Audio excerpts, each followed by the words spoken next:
Hello అందరికీ, welcome back to వంట వార్పు ఛానల్. ఈరోజు మన రెసిపీ వచ్చేసి sambar rice. Navratri series day 5.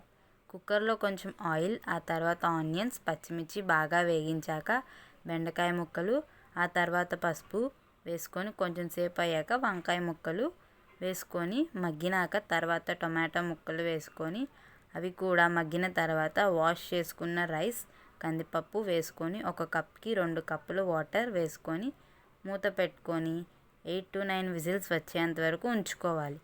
ఇంకో ప్యాన్లో కొంచెం ఆయిల్ వేసుకొని తాలింపులు, ఎండుమిర్చి, కొంచెం అల్లం, కరివేపాకు, కొంచెం కొత్తిమీర వేసుకొని అవి వేగిన తర్వాత కుక్కర్ ఓపెన్ చేసుకొని అందులో చింతపండు రసం, తగినంత సాల్ట్ వేసుకొని ఆ తర్వాత సాంబార్ పౌడర్ 3 టేబుల్ స్పూన్, కుదిరితే కొంచెం బెల్లం లేదా పంచదార వేసుకోండి. ఇందాకలా వేసుకున్న తాలింపులు ఇందులో మిక్స్ చేసుకోండి. లాస్ట్లో కొంచెం కొత్తిమీర వేసుకోండి. అంతేనండి, మన సాంబార్ రైస్ రెడీ. నచ్చితే కనుక లైక్ చేసి, షేర్ చేసి ఫాలో అవ్వండి.